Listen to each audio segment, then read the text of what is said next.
खेल की आज पूरी क्लास, मतलब आज अगर आपने इस क्लास को अटेंड कर लिया तो आप ये समझ जाएंगे कि अमेरिका जो कर रहा है उसके पीछे की असल कहानी क्या है, उसका इतिहास क्या रहा है। अमेरिकी राष्ट्रपति डोनाल्ड ट्रंप के विरोधी उनके बारे में कहते हैं कि ट्रंप की नीति ट्रंप के मूड और टीवी पर चल रही खबरों से तय होती है। किसी की सलाह या विशेषज्ञों की राय से तो वो आदमी चलता ही नहीं। तो क्या ये मान लिया जाए कि इसी फॉर्मूले के तहत ट्रंप अब युद्ध को लंबा खींचने का प्लान कर रहे हैं? क्योंकि जब तक ईरान का युद्ध चलेगा, हॉर्मुज पर तेल अटकेगा, तभी अमेरिका और वेनेजुएला का तेल बिकेगा। मैं पूरा गणित आज आपको समझा दूंगी। अगर दुनिया भर के देश गल्फ देशों और रूस से तेल खरीदते रहेंगे तो पता आपको क्या होगा? गल्फ और रूस से ज्यादातर तेल आता है, ठीक है। अगर वहां से तेल में कोई रुकावट आती है तो फिर दुनिया कहां रुक करेगी पता है आपको? फिर दुनिया रुक करेगी अमेरिका और वेनेजुएला का। और इसीलिए अमेरिका ये जानता है कि किसी तरीके से इन दो इलाकों में ऐसा कुछ हो जाए ताकि अमेरिका और वेनेजुएला जो वो झुंझुना लेकर बैठे हुए हैं वो हाथ से जाए। यही कारण है कि ट्रंप ने अच्छे भले सीज फायर को तोड़कर तेल के दामों में फिर से आग लगा दी है। और ये हवाई बातें नहीं है। आप ट्रंप के बयानों को देखिए, उनके तर्क और दलीलें लगातार बदल रही है। पहला तर्क क्या दिया था जब ईरान पर इन्होंने अटैक किया था, तो याद है? पहला तर्क ये दिया था कि परमाणु हथियार बना रहा है ईरान, इसीलिए युद्ध जरूरी है ना? फिर दूसरा तर्क दिया, ईरान मेरी हत्या करना चाहता है, हत्या की साजिश रच रहा है ईरान और इसीलिए युद्ध जरूरी है।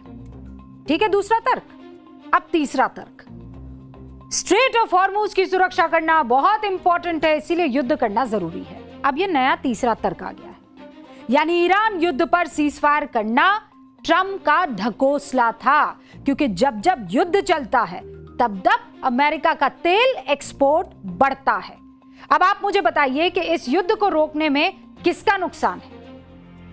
अगर हॉर्मुज में ऑयल शिप्स फंस जाएंगे तो किसका नुकसान होगा? गल्फ कंट्रीज का।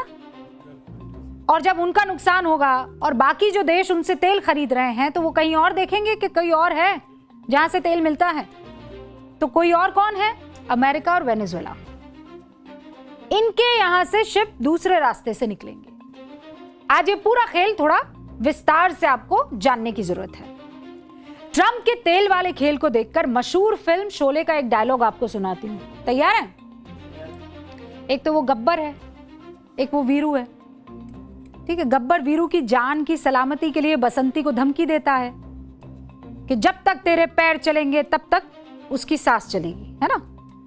युद्ध की इस कहानी में अगर ट्रंप को आप गब्बर मान लें तो उनका भी यही प्लान है। जब तक युद्ध चलेगा अमेरिका के कंट्रोल वाले तेल का एक्सपोर्ट बढ़ेगा। इस रणनीति को समझाने और समझने के लिए पहले दुनिया भर के तेल के एक्सपोर्ट का आंकड़ा आपके सामने रखती हूं, ठीक है? चलिए भैया, बोर्ड बाबू का रुख करते हैं। कीजिए प्रणाम। प्रणाम बोर्ड बाबू। ठीक है भाई, तेल का बड़ा खिलाड़ी बैरल प्रतिदिन, ये इंपॉर्टेंट है अपने लिए, ठीक है? अब 3 इंपॉर्टेंट जगह देख लीजिए। पहला तो हो गया इराक, दूसरा हो गया कुवैत और फिर सऊदी अरब। ये है गल्फ कंट्रीज। तो गल्फ कंट्रीज कितना तेल दे रही है पूरे दुनिया को? लगभग 1.2 करोड़, 1.2 करोड़ से लगभग 1.5 करोड़ प्रतिदिन, बैरल प्रतिदिन, ठीक है। फिर उसके बाद नंबर किसका आता है? फिर नंबर आ जाता है रूस का। गल्फ के बाद आया रूस का। रूस कितना दे रहा है? 45 लाख बैरल प्रतिदिन से 50 लाख बैरल प्रतिदिन पहुंचा रहा है। फिर नंबर आता है अमेरिका का। अमेरिका कितना दे रहा है? 40 लाख से 45 लाख बैरल प्रतिदिन। ये पूरा का पूरा तेल का खेल है। ये इंपॉर्टेंट देश है। कौन है? पहले नंबर पर आ गया गल्फ, दूसरे पर आ गया रशिया, तीसरे पर आ गया अमेरिका और अमेरिका ने इसको अपना लिया है। फिर वेनेजुएला आता है चौथे नंबर पर, लगभग 6 लाख से 10 लाख बैरल प्रति दिन ये तेल एक्सपोर्ट कर रहा है। गल्फ देशों का एक बड़ा हिस्सा हॉर्मुज़ स्ट्रेट से होकर गुजरता है, जिसे ईरान ने कंट्रोल कर लिया है। दूसरी तरफ गल्फ देशों की मदद के नाम पर अमेरिका ईरान पर हमले कर रहा है। ट्रंप अच्छी तरह से जानते हैं कि जब तक हॉर्मुज़ नहीं खुल जाता है तब तक खाड़ी देशों का तेल अटका रहेगा और अमेरिका का तेल बिकता रहेगा। इस युद्ध से किस तरह अमेरिका और वेनेजुएला का तेल एक्सपोर्ट बढ़ा है मैं आपको समझाती हूँ। आप समझ गए ना, अमेरिका अभी कहां पर है? 40 लाख से 45 लाख बैरल प्रतिदिन बेच रहा है। अब कहां खेल हुआ है आपको मैं वो समझाती हूं।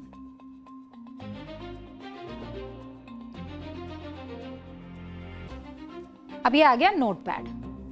अब तेल का खेल क्या है उसे समझिए आप।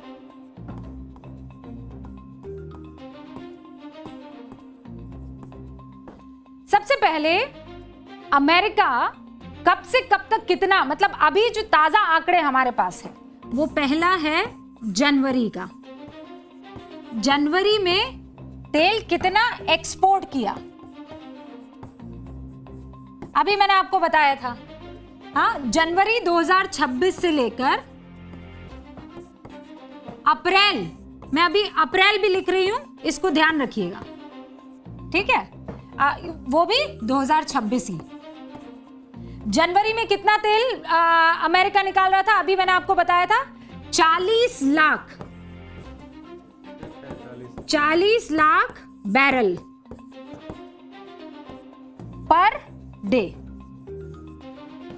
ठीक है? फिर जो आखिरी आंकड़ा आया वो आया अप्रैल 2026 का। कितना आया?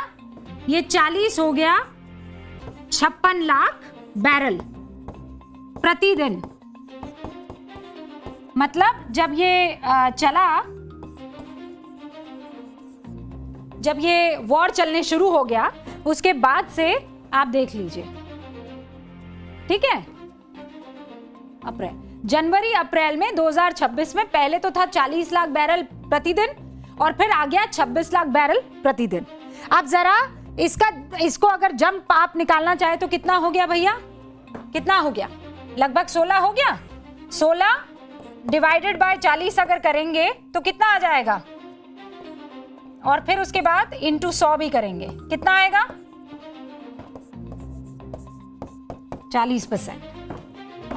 40% का क्या हुआ है? जंप हो गया है। जो तेल कभी 40 लाख बैरल प्रतिदिन बेचता था अमेरिका, वो अप्रैल में हो गया 56। ये तो और आगे जाएगा, अप्रैल तक का ही अपने पास आंकड़ा है। और आप जब इसका परसेंटेज निकालने जाएंगे तो लगभग 40% का जंप हुआ है। फायदा किसको? अमेरिका को। तो अमेरिका क्या चाहेगा भाई? यहां इतना ही टाइम में अगर इतना जंप आ गया है तो वो तो चाहेगा ना कि ये खेल लगातार चलता रहे, झूठ बोल के यूज करता रहे। हाँ, तो आप जितना कोशिश कर लीजिए, जितने एमओयू साइन कर लीजिए, ये ट्रंप बाबा जो हैं इनको एक बढ़िया मौका मिल गया है कि कैसे अपने यहां इजाफा किया जाए तेल को एक्सपोर्ट करने का। और ऐसा ही कुछ अमेरिका करता हुआ दिखाई दे रहा है।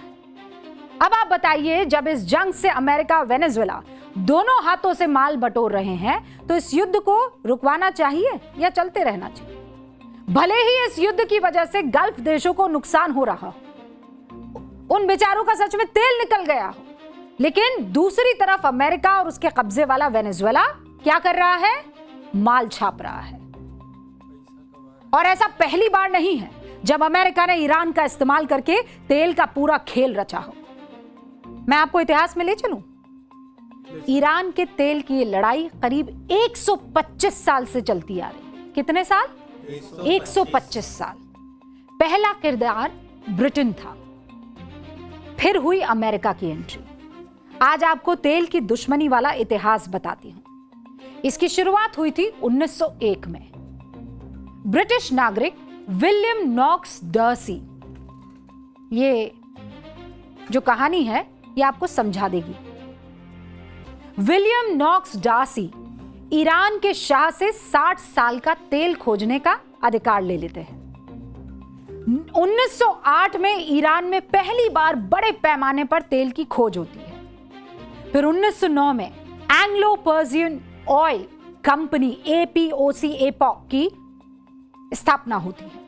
1914 में इस कंपनी में ब्रिटिश सरकार 51% हिस्सेदारी खरीद देती है। इसके बाद ईरान के लोगों में इस बात का विरोध होता है उनके तेल पर ब्रिटेन कमाई कैसे कर रहा है। फिर 1940 के दशक में ईरान में जो तेल को लेकर राष्ट्रवादी आंदोलन होता है वो बढ़ता चला जाता है। 51 में प्रधानमंत्री मोहम्मद मोसद्देक ने national Iranian oil company NIOC बनाई। इससे नाराज होकर ब्रिटेन ने अमेरिका की मदद मांगी। 53 में अमेरिका ने मोसद्देक सरकार को हटाने का एक प्लान बनाया, षड्यंत्र। अगस्त 1953 में मोसद्देक सरकार को हटाकर मोहम्मद रेजा पहलवी को सत्ता पर काबिज कर दिया। इसके बदले में 1954 में अमेरिका ईरान के तेल में 40% का पार्टनर बन जाता है। करीब 1978 तक अमेरिका ईरान के तेल पर मुनाफा कमाता है और इसके बाद 1979 में ईरान में इस्लामिक क्रांति आती है। अमेरिका को ईरान छोड़कर जाना पड़ता है। हालांकि उसके बाद बहुत सारे ह्यूमन राइट्स को लेकर दुनिया भर में बड़े बड़े आर्टिकल छपे, लेकिन जो पूरा तेल का खेल था वो आज समझ गए होंगे।